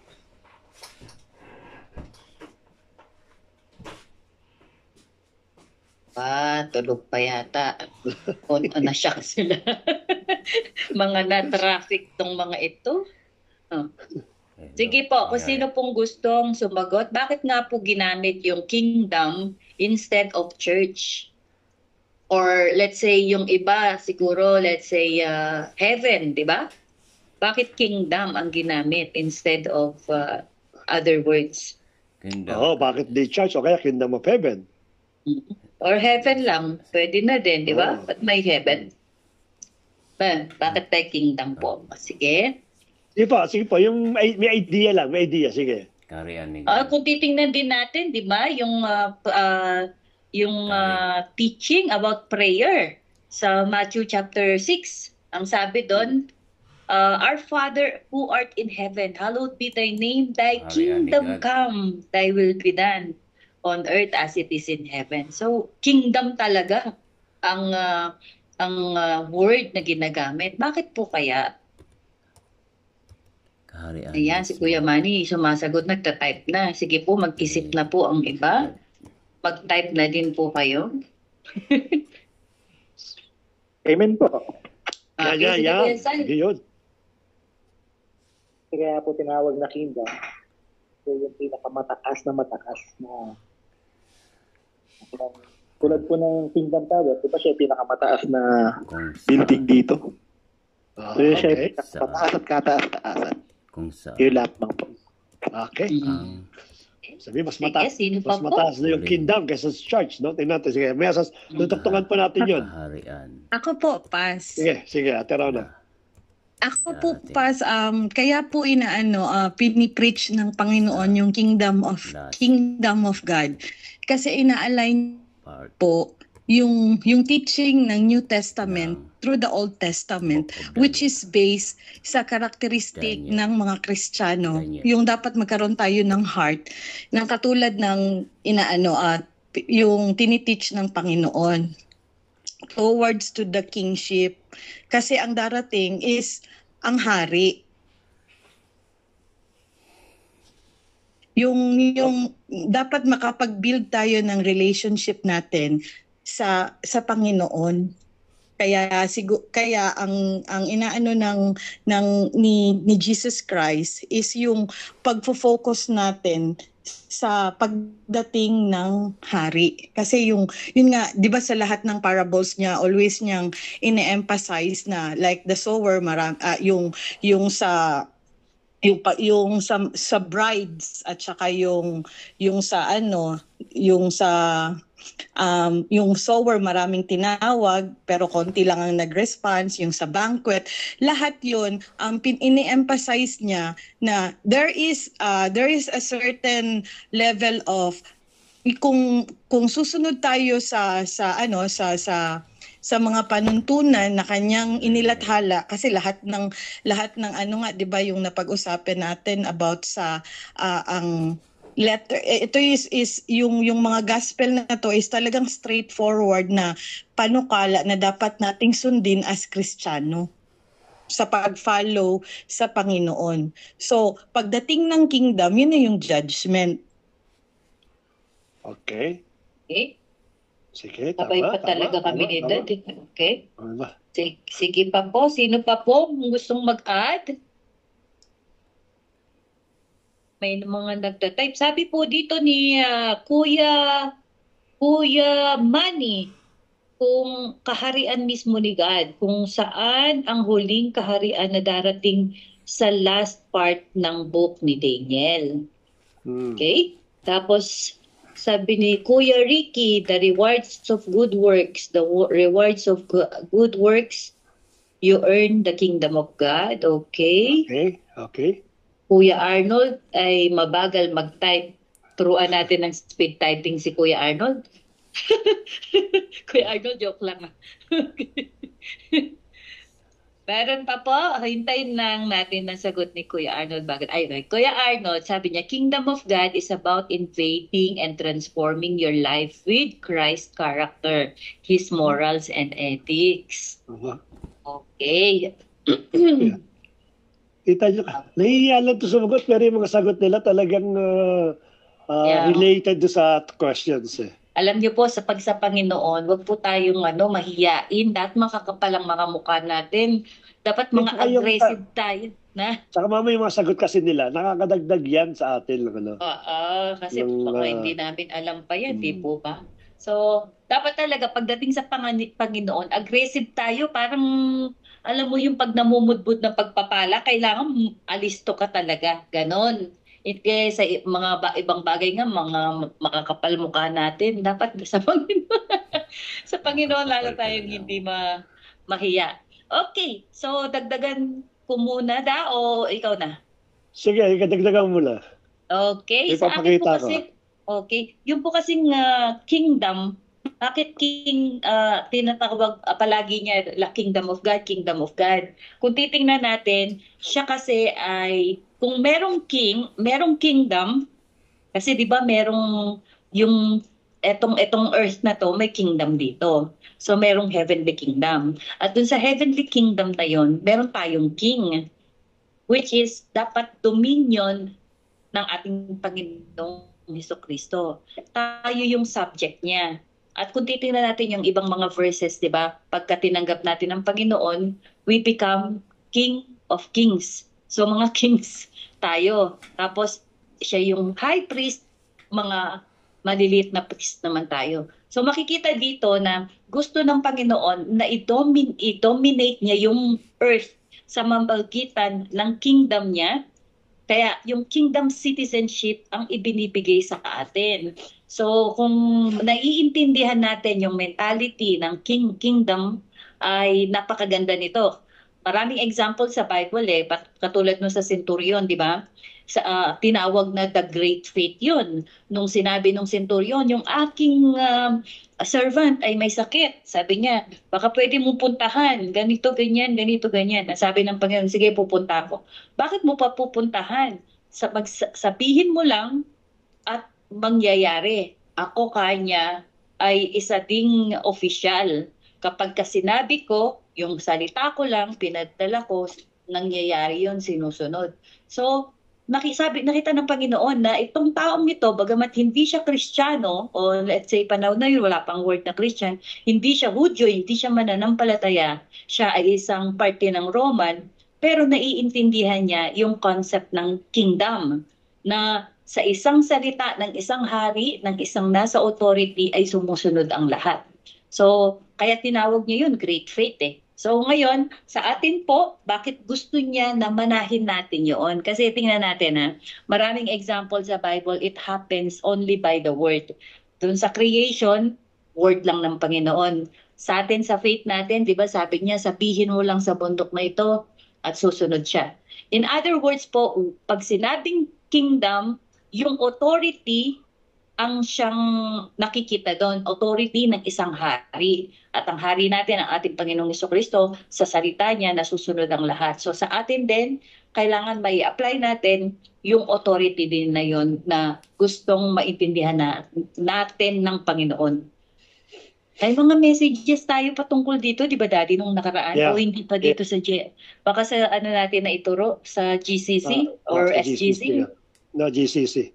Sige, turo din natin dito. Sige, okay po. Sige Daddy, ikaw na. Okay, sige. Ganito, tinanong ko kasi, bakit kingdom, where in fact, a church ang in-establish ng ating Panginoon. Pangalawa, when you go to the book of Acts and the rest of the epistle, yung writing po ng nila Paul, nila Peter, nila John, patungkulin sa church. They never mention about the kingdom. Church ang pinag-uusapan nila during that time. In fact, si Pablo po, nagtayo siya ng tayo, hindi kingdom, ng church ang tinatayo po niya. No? Pero kung titingnan po natin, tinuturo nila yung preaching ng ating Panginoon, ang ating Panginoon na proclaim ng kingdom. Pero pagdating doon sa kanyang book of Acts, history po ng church naman ang sinasabi, hindi kingdom. No?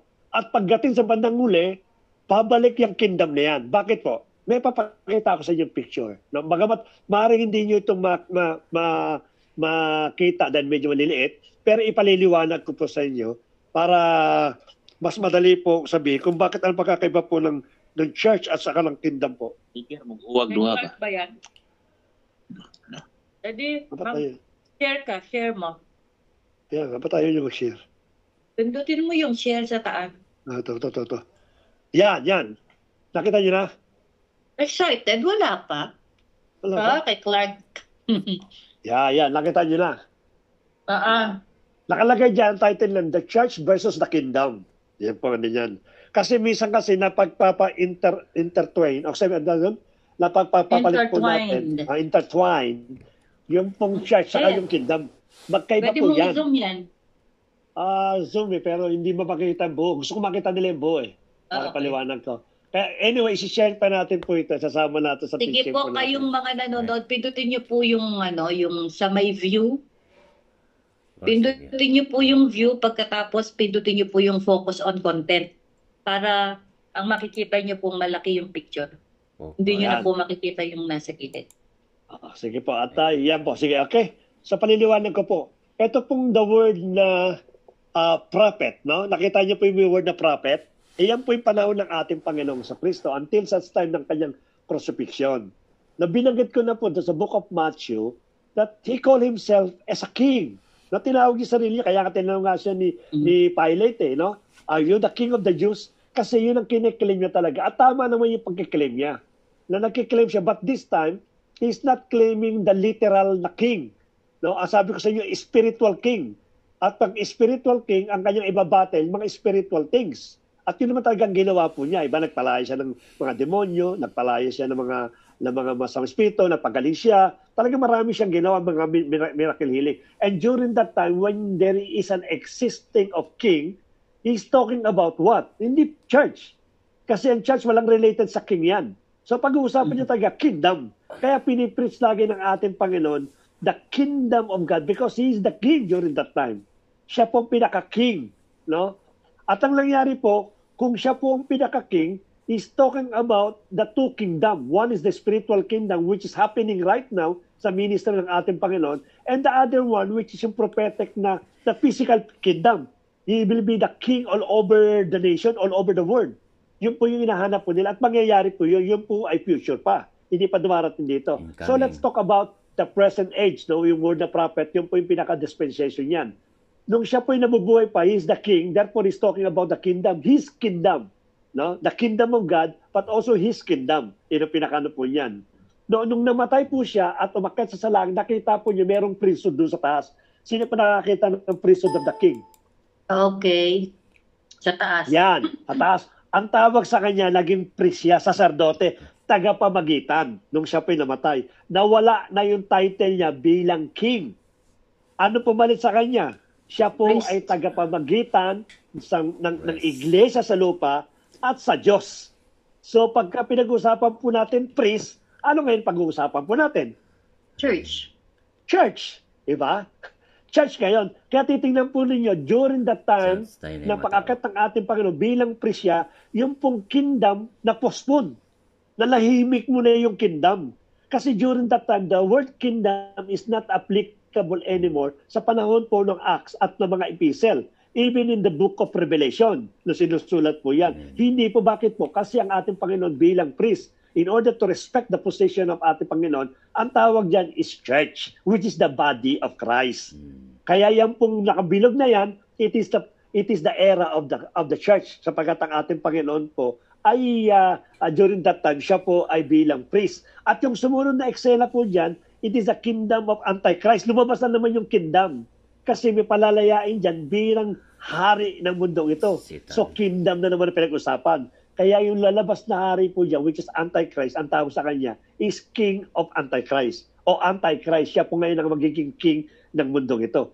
Again, when there is a king, there is a kingdom. And during that time, the kingdom of Antichrist. No? Kingdom of darkness. Pagkatapos, wala na kasi yung ano dyan eh. Hindi na yung priest, wala nang priest yan, wala nang priesthood. Kasi magating po dito sa Antichrist, it is the wrath of the Lord Jesus Christ na yan. E yun na yung ang tawag po doon, yung galit ng hari. No, dahil sa kalapastanganan. Kaya hindi na po siya priest. Siya na po mula isa pong hari. Kaya lang po, nasa langit pa ho pang ating Panginoon bilang hari. No, hindi pa siya bumababa. Pero during that time, it is already a kingdom era. Yan po ay Antichrist kingdom. No? At yan po ay pinababayaan ng Panginoon. Pero after po ng 7 years, bababa ang ating Panginoon. That is the fulfillment of the physical kingdom. Yung po tinatawag nilang King of Kings and the Lord of Lords, which is in the new heaven po yan. New heaven, new earth, new kingdom. Doon po sa tuktok po ng Jerusalem. Doon po yung bababa. Kaya dito, muli na namang i-restore yung kingdom. Pero kung titignan po natin kung bakit dinideclare ng ating Panginoon yun, sapagkat yung fulfillment po at the end, talagang kingdom po pinag-uusapan, hindi po church. Sapagkat ang church po, hindi na po siya magiging church during that time.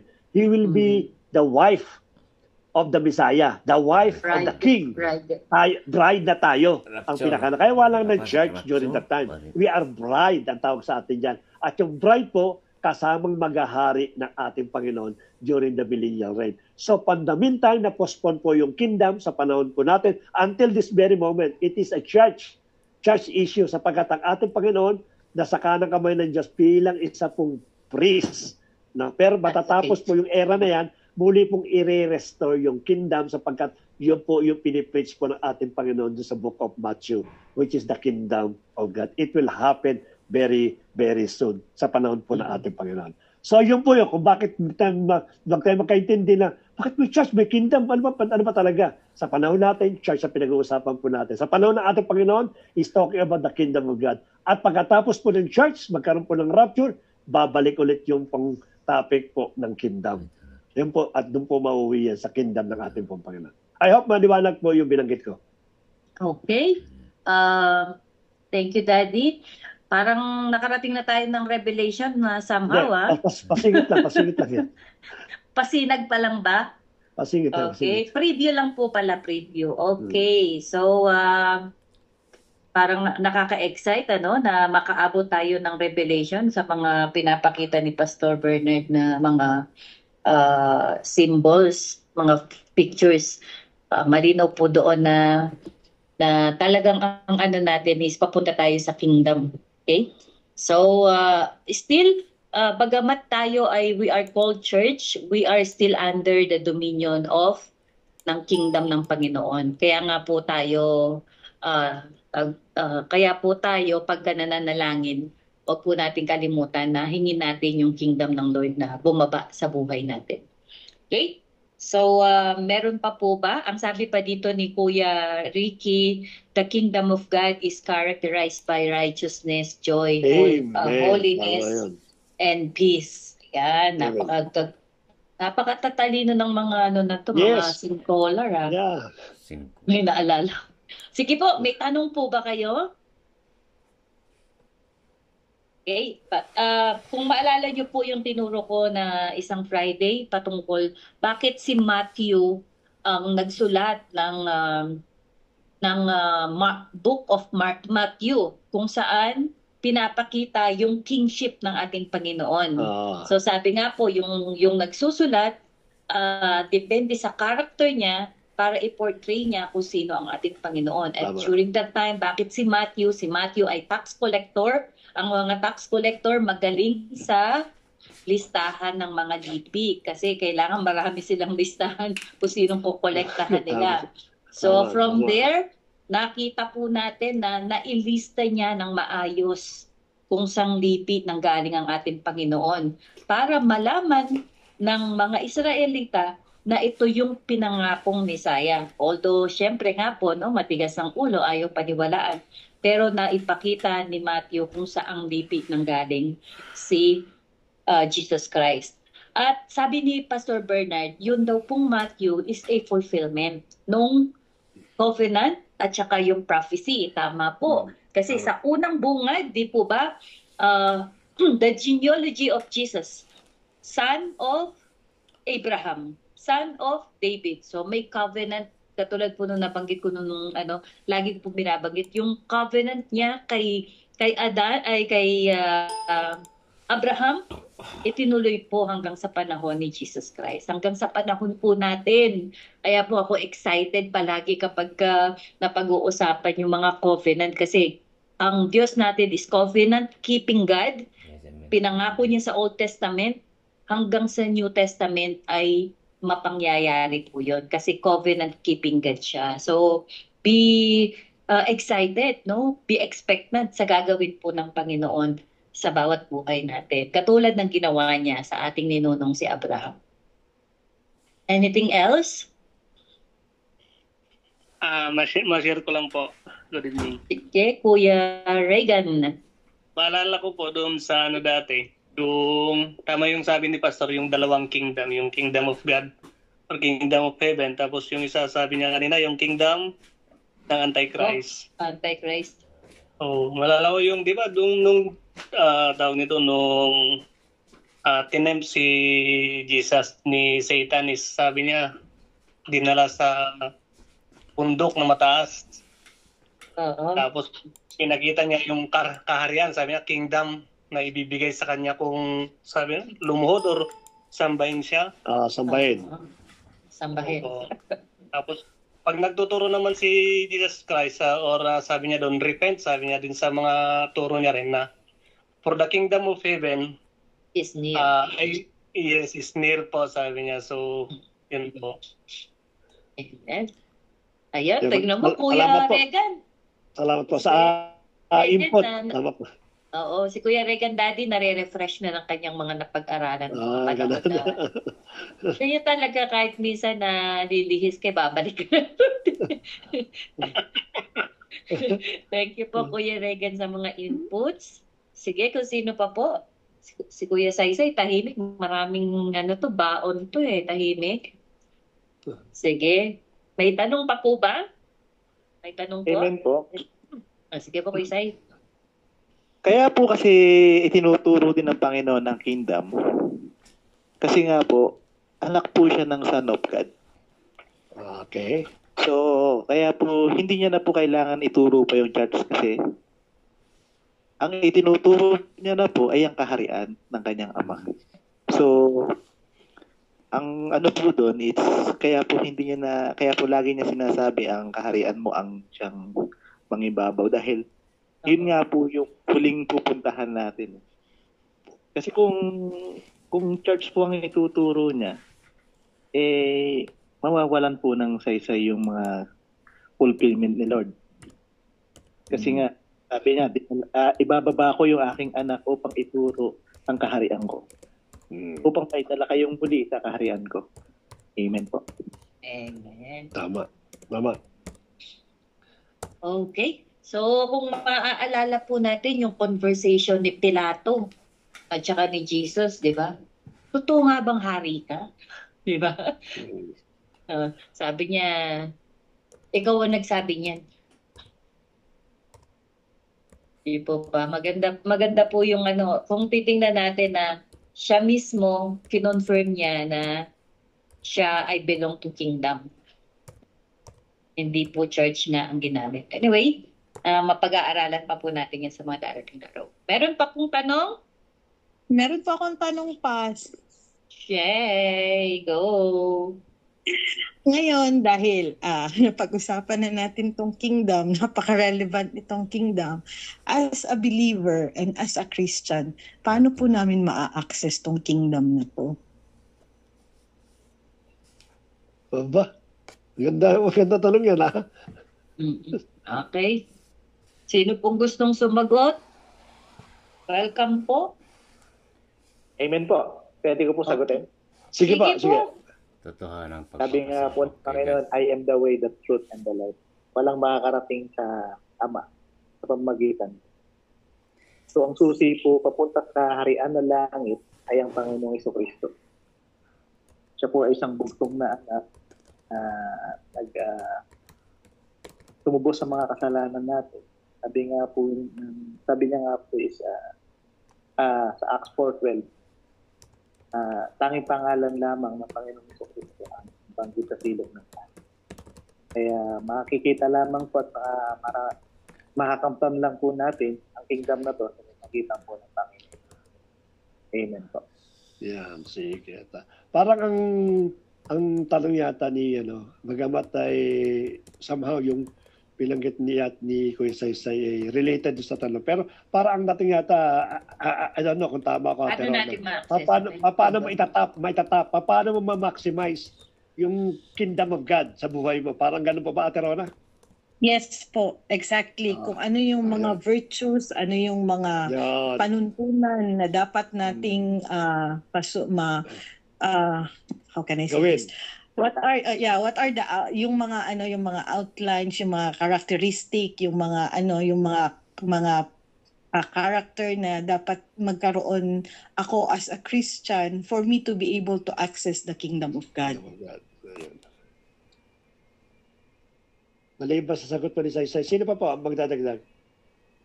Repent. Romans 10:9-10. Sige, pakisabi po, ano po yung Kuya Ricky?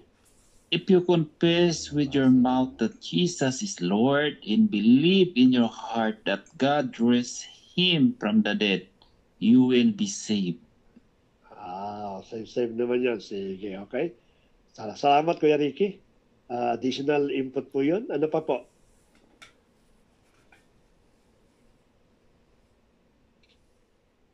La la la.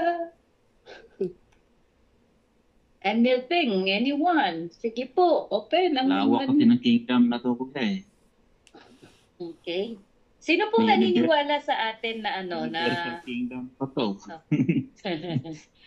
Okay po, follow-up question siguro dun kay kay Kuya Ate Rona. Sino Bakit po sa hindi atin niya naniniwala that we are now accessing the kingdom of God?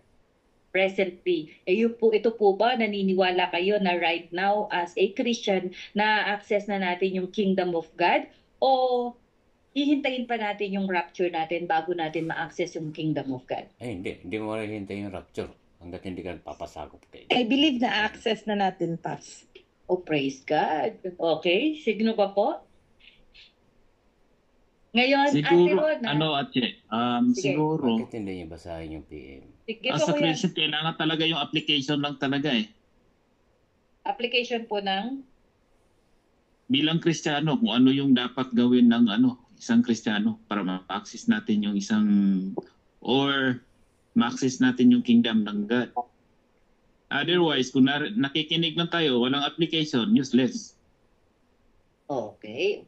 Pwede. Okay po. Okay. Ano pa? Sige po. Sino pa po ang pwedeng magdagdag? Tingnan natin. Baka may mga comment dito. Ayun. Sabi po, ang church po kasi ay tayo mismo yun. Pinaghaharian ng God. Ang totoong nagpapasakop kay God masusumpungan natin ang kingdom ni Lord Jesus Christ. Tama din naman po. Amen po, Kuya Manny. Okay? Ano pa po? De, ikaw muna. Sige, at Amen po. sandali ha. Si Kuya Sige, Sai mo lang. lang. Oh, sige po, Kuya Sai. Okay. Sabi nga po, kailangan nakasulat yung pangalan natin sa aklat ng langit. Kasi Okay. tulad po sa mga ibinibigay pong mga ayuda, kung wala po yung pangalan natin, hindi po tayo mabibigyan. So kailangan po pag tayo makapasok doon, nakasulat po yung pangalan. 4 piece ba? 5 piece? Yun lamang po. Thank you. 4 piece ba yun o 5? Dagdag ko lang din. Ano? Sige po yun, sige yun. Kuya Rick. Siguro yung personal relationship natin talaga yun pinaka-importante Accessing the kingdom of God is involved the personal relationship with Jesus Christ and commitment to follow Him. Okay. Agree po ako doon. Okay. Sige, meron ba Ako po pa, ba? Sige, Ako- Tirona. Ako personally, ang ano ko dyan, ang feeling ko na pinaka great na magagawa ko to access the kingdom of God is to be born again. And at the same time, to be led by the Holy Spirit and be filled by the Holy Spirit within me. Mm-mm. Oh, ate, di ba? Ang tanong ko kanina, so as a Christian, definitely tinanggap natin ang ating Panginoong Kristo, di ba? So naniniwala tayo na access na natin yung kingdom ng Lord. Amen po ba? Opo. So ngayon ang tanong mo, follow-up question, ang tanong mo paano natin ma-maximize, di ba? Yung unang Ano yung unang question. Ano yung mga characteristic na dapat magkaroon tayo Para ma-maximize natin. Oo, para Okay. Okay, Daddy, go! Okay. Actually, when we go back again sa Book of Matthew, maliwanag kasi doon sa mga parables. No? Yung mga parables. Kasi sabi niya, I'll give you one parable. The kingdom of God is like a parable of the sower. Ang sabi doon. Na yun daw natanimin ng Word of God na nagkaroon ng ugat at nagkaroon ng bunga. Yan daw po ay nasakupan ng kaharian ng Diyos. So, in the first question po, paano malalaman that really you are part of the kingdom of God or you are the citizens of kingdom of God? Kasi yung pong question kasi about the privilege, about the yung konektado sa pagiging citizen, hindi natin masyadong i-discuss yun sapagkat alam naman po natin na pag ikaw po ay citizen of the kingdom of God, andun lahat yung pribileyo mo, no? Kung gagamitin po natin yung concept ng kingdom dito, if you are a citizen of Saudi Arabia, a truly citizen of Saudi Arabia, lahat yan ma-access mo. Lahat ng benefits ng government, pwede mong i-access since you are truly a citizen of Saudi Arabia. Ganun din po sa karya po ng ating pong Panginoon. So patunayan lang po natin that we are really a citizens of kingdoms of God. So makita mo na mga binanggit po ninyo. Tama yung binanggit ni Kuya Ricky, of course. Kinakailangan yung makita sa sarili po natin. Kasi paano mo malaman na ikaw ay Saudi kung ugali mo naman ay Ethiopian? Diba? Ang gawin mo, Ethiopian. Kailangan makita sa bawat buhay po natin that we are really a citizens of Saudi Arabia. Ganun din naman yung binanggit ni Ate Rona, na sabi niya is kinakailangan ipanganak ka muli. Tama po yun. Sapagkat sinabi po dito sa Ephesians chapter 2 verse 19, you Gentiles are no longer strangers and foreigners. You are citizens with everyone else who belongs to the family of God. Na tama yun. Simula nang tinanggap natin ang ating Panginoon Kristo, na born again po tayo, sinilang tayo, hindi ka na foreigner, hindi ka na strangers, but you are a citizens of God, kingdom of God, na nagkaroon ka agad ng access po doon. Lahat po ito ibinabanggit niya sa Book of Matthew. Now, it is almost the same as to become a member of the church. Na pinakaano po dyan. The only thing difference, of course, sa church kasi may mga palatuntunan tayo gagawin. But this time, you are a citizen. Pinag-uusapan kasi natin ito, ang citizen. Paano ka magiging citizens? Of course, kailangan na isilang ka muli, tanggapin muli, at yung gawi po natin, makita po bilang citizen. Imposible sa isang tao na sabihin mo na, I am a citizen of God o kingdom of God, as ang ginagawa po ninyo, yung mga pawang karnal dito sa lupa. hindi maniniwala po ganun. Dapat naglalapat po yan. At yung benefits mo, definitely lahat ng benefits mo bilang citizen ng ating pong kaharian ng Diyos, lahat po yan, kaya natin kunin po yan at kaya natin i-claim because we are special sapagkat nga tayo ay citizens po ng kingdom po ating Panginoon. Yun lang po. Okay, maganda, maganda. Medyo nabitin ako dun, nag-toilet ako. Para tayong nanonood ng sine, no? Kapag maganda yung senaryo, ayaw mong umalis. So, ang ganda, ayaw kong matapos yung BS o maka-miss ng mga salita kasi ang gaganda ng mga input ng lahat. Indeed, no, yung kingdom ng Panginoon, ako I believe na access ko. Personally, ako, I'm speaking for myself, no po. Na-access ko yung kingdom ng Panginoon. Una, lahat ng sinabi nyo, when we accepted the Lord Jesus Christ as our Lord and Savior, tayo ay parte na ng kingdom. Tayo ay, sabi nga, tagapagmana. Hindi lang tayo tagapagmana ng mga kayamanan dito sa mundo, kundi tagapagmana, co-heirs ni Jesus Christ. At anong mga mana na yon? Yung pong kapangyarihan kasama doon. Kaya sabi po doon sa 1 John 14 po yata yun. Teka, chapter 4. 1 John chapter 4 verse 17. Sabi niya, as He is, so are we in this world. Kung ano daw po si Jesus, ganun din daw po tayo sa mundong ito. Kasi nandito pa tayo di po ba? Kaya ang word doon, kung as He is, so are we in this world. So, He, sinong sinasabing He, kung papaano daw pong si Jesus, ay ganun din tayo. So, sinabi din ni Jesus Christ doon, kapag daw umalis siya at dumating yung Holy Spirit, mas higit pa sa nagagawa niya ang kaya nating gawin. Hindi natin magagawa yung mga bagay na yon if we are not part of the kingdom. Kapag kasi nasa kingdom ka, it talks about authority. Therefore, kung nasa kingdom ka na at nararanasan mo, masasabi mong nararanasan mo yung kingdom, you have the authority. No? Authority saan? Sa maraming bagay. Spiritual authority dito sa earth, sa mga taong nakapaligid sa atin. Even yung finances natin, we can command. Sicknesses, we can command. Evil spirit, we can command. These are part ng kingdomship. Kasi ang kingdomship, it talks about the authority. So naniniwala ako na if we receive yung Holy Spirit, if we receive Jesus Christ, syempre number 1 yun, yung obedience natin, di ba? Yung pag-submit natin sa salita ng Diyos para tuluyan nating ma-access yung kingdom ng ating Panginoong Jesucristo. So yun, nasabi pa yung parable ng pearl, di ba? Yun daw pong isang tao na nakahukay ng isang treasure pala, nakahukay ng kayamanan, ay nakita niya, yun nga pearl po, di ba? Nakita niya na napakahalaga ng pearl na yun. Ang gagawin niya, ibabaon niya daw ulit. At pagkatapos, bibili niya yung buong lupa na yon para mapasa kanya yon. So, ganun kahalaga. Kaso, ang tao ngayon, hindi nila ina-aspire na makuha nila yung kingdom na yun Kumbaga, part lang parang taste lang ng kingdom ang gusto nilang maranasan. Without us knowing, kapag na-access natin yung full authority ng kingdomship, ay napakaganda. Sobra.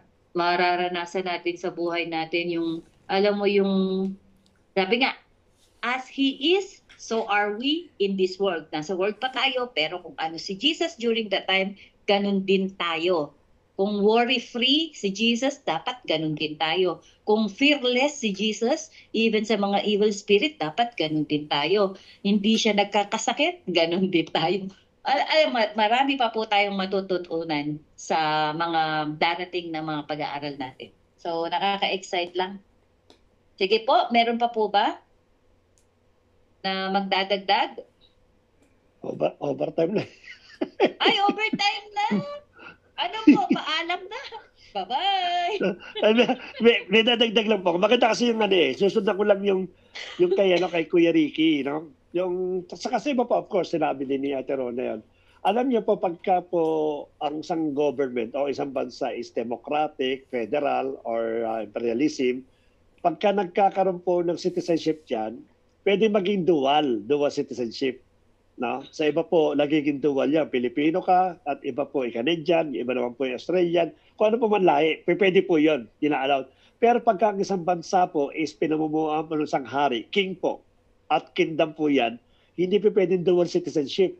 Kinakailangan i-denounce mo yung isang citizenship mo para mapasama ka doon sa Halimbawa, Saudi Arabia, i-denounce mo yung Philippine citizenship mo upang maging Saudi nationals ka, Saudi citizenship. Ganon din sa ating Panginoon. Kingdom kasi pinag-uusapan. Once you accept the heavenly citizenship, nangangahulugan po, i-denounce mo na yung carnal citizenship po natin. Kaya dapat makita po sa atin. Hindi pwede tayo mag-dual citizenship. Or else, abutan tayo ng ating Panginoon at meron tayong paglalagyan doon po sa dagat-dagatang apoy. Kristyanong sakang ang tawag doon. Yung isang paa nasa world, yung isang paa nasa kingdom ng Lord. So, hindi daw po pwedeng lukewarm. Kailangan kung mainit ka, mainit ka. Kung malamig ka, malamig ka. Hindi pwedeng maligamgam. Paano po yan? 10:06 na po. Masarap po yung usapan. Sige po. Basahin ko lamang tong sabi ni Kuya Manny, masunod ang okay, sundin po daw natin ang inuutos ng ating Panginoon upang maranasan natin ang kingdom. Kaya nga dapat mapagtagumpayan natin yung provision ni God sa atin hanggang sa malagutan tayo ng buhay at tuluyan ng magkaroon ng pangalawang buhay at mapunta sa kingdom ni God. Okay? So, ayan. Dagdag ko po yung lagi ko sinasabi, no? Huwag po natin hintayin na mamatay tayo para maranasan natin yung kaharian ng Diyos. Dito pa lang po sa lupa.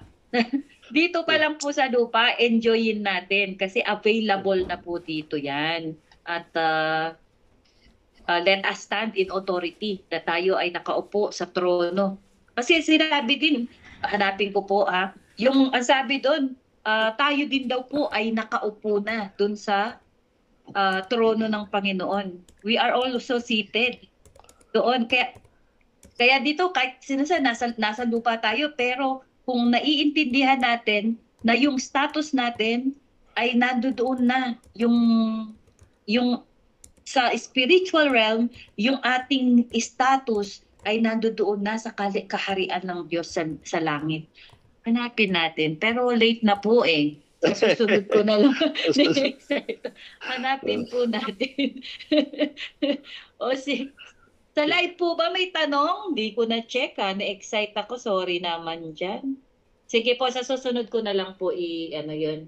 At gagabihin na po tayo. 10:08 na. Next time po, pakiusap kasi syempre, New Testament ito, marami to, madalas nating naririnig sa preaching, sa mga Bible study, kaya siguro mas marami tayo ditong mga maitatanong pa sa mga darating na araw. Okay? Anything more? Wala na po. May PM din po sa live po, pakibasa muna. Sorry po, basahin ko po muna. Nakakaya naman sa mga kasama natin sa sorry. Pop. Kuya Manny. Kuya Manny. Okay, sabi po nila dito. Ayun, may mga sagot. Ang nakatuwa naman. Sabi niya, para makapasok sa kingdom of God to accept Jesus kasi sabi niya sa kanyang salita, siya ang daan para mapunta sa kaharian ng Ama. Okay, nabanggit din po ito ni Kuya Saysay. Yung ipinako siya sa krus. 3 sila. Yung isa nagsabi sa kanya na isama nawa siya